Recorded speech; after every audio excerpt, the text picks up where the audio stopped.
Bonjour frères et sœurs en Christ. La Bible est un livre qui ne laisse personne indifférent et qui a littéralement changé la face du monde. Si de nombreuses personnes y croient, il y a aussi un grand nombre de personnes qui rejettent totalement que la Bible est un livre qui vient de Dieu.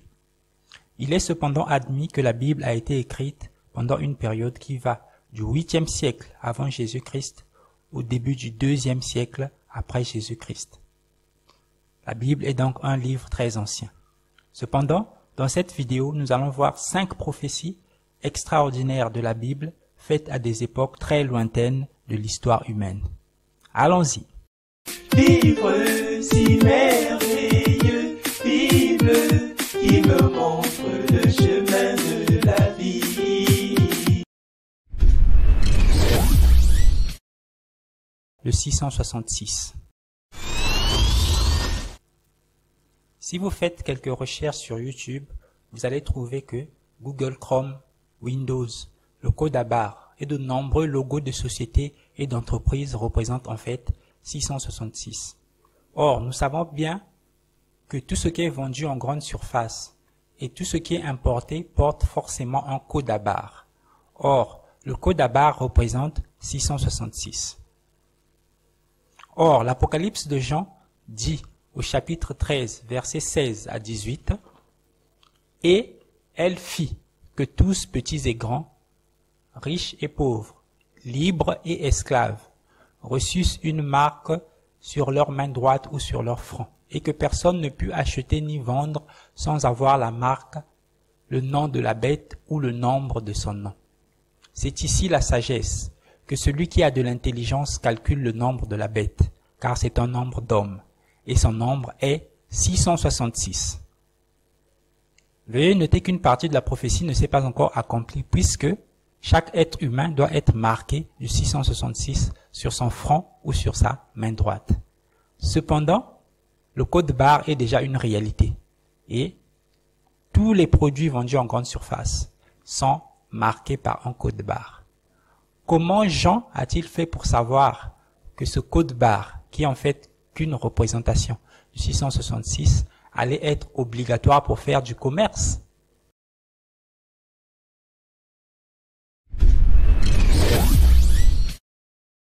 L'avion.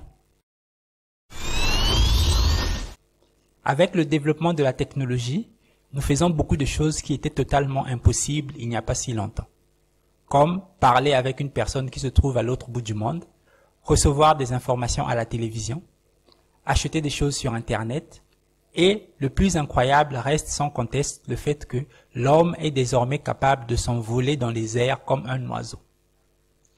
L'invention de l'avion, qui a eu lieu le 17 décembre 1903 par Orville et Wilbur Wright, a considérablement changé la manière de vivre des hommes. Des voyages qui prenaient des mois, voire des années, se font désormais en quelques heures, et des destinations très éloignées sont désormais rapidement accessibles. Bref, l'avion est incontestablement l'une des inventions majeures de notre temps. Le plus incroyable, c'est que depuis des millénaires, la Bible avait prophétisé l'invention de l'avion. On peut ainsi lire dans Habakkuk, chapitre 1, verset 8, « Ses chevaux sont plus rapides que les léopards, plus agiles que les loups du soir, et ses cavaliers s'avancent avec orgueil. Ces cavaliers arrivent de loin. Ils volent comme l'aigle qui fond sur sa proie. » La Bible mentionne en fait des cavaliers qui viennent de loin, les Chaldéens qu'on les appelle, un peuple qui vole comme l'aigle. Nous voyons ici une prophétie très claire. Comment Habakkuk a-t-il pu savoir depuis des millénaires que l'homme dans le futur serait capable de voler?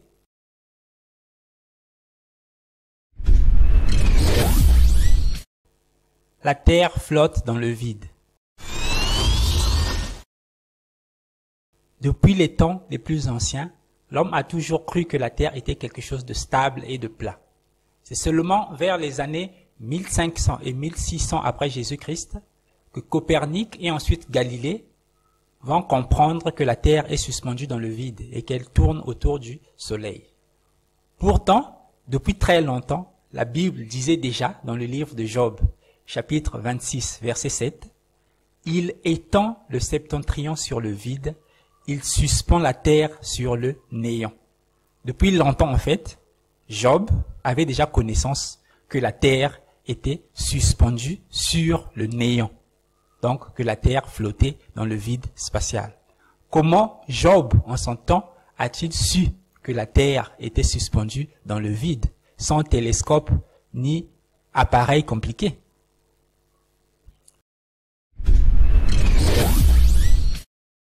La franc-maçonnerie. La franc-maçonnerie est sans conteste la religion qui domine le monde aujourd'hui. Ils s'infiltrent dans tous les pays du monde, ils prennent le contrôle des pays en ciblant les plus hautes autorités du pays afin d'asseoir un plan de domination mondiale, ou plutôt, comme ils disent eux-mêmes, un nouvel ordre mondial. On ira ensemble vers ce nouvel ordre mondial. Si l'on croit, comme c'est mon cas, dans la République, à un moment, il faut passer par la franc-maçonnerie. Ils font le culte du mystère et des mots secrets.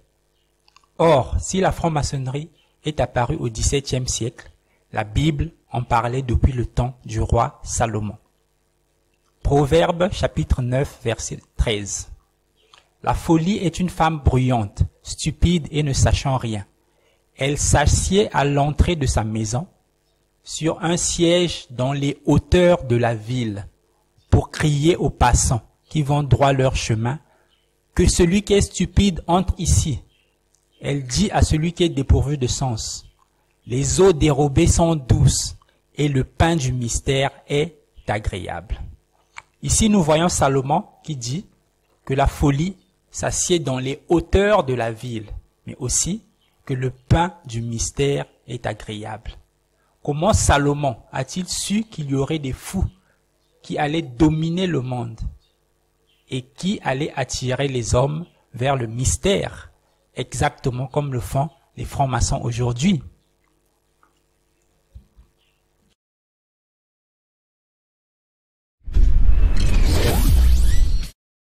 Hollywood.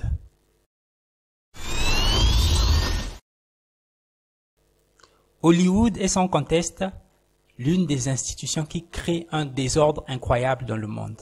Par leurs films, leurs séries, leur musique, ils lancent des modes, poussent la jeunesse dans l'alcool, les relations sexuelles hors mariage, le gangstérisme, la recherche de la célébrité. Bref, qu'est-ce qui caractérise Hollywood?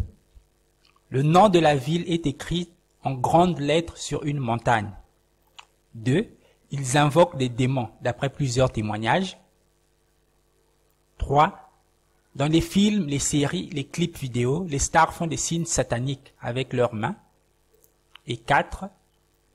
Dans de nombreux films, des hommes franchissent une porte qui les emmène dans une autre dimension où il y a des créatures terrifiantes, comme Stargate ou les Vengeurs, par exemple. Or, si le premier studio à Hollywood a été construit en 1911, la Bible avait prophétisé Hollywood depuis l'époque du prophète Ésaïe. On peut ainsi lire en Ésaïe chapitre 13, verset 2, « Sur une montagne nue, dressez une bannière, élevez la voix vers eux, faites des signes avec la main et qu'ils franchissent la porte des tyrans. » Ici, la bannière dressée sur une montagne nue évoque bien entendu le nom Hollywood qui est écrit sur la montagne. Élevez la voix vers eux mentionne le fait que ces gens invoquent des démons. Faites des signes avec la main. C'est très clair, ça correspond aux signes sataniques qu'on retrouve dans les films, les séries et les musiques.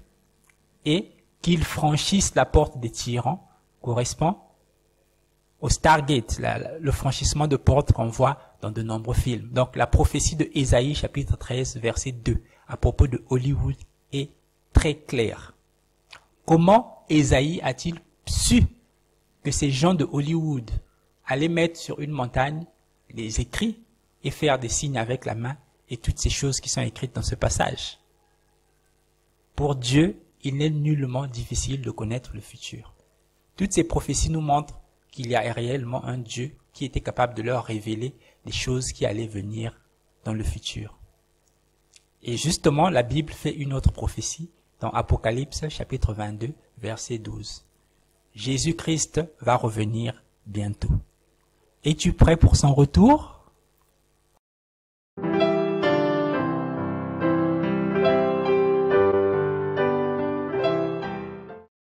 Livre si merveilleux, Bible qui me montre le chemin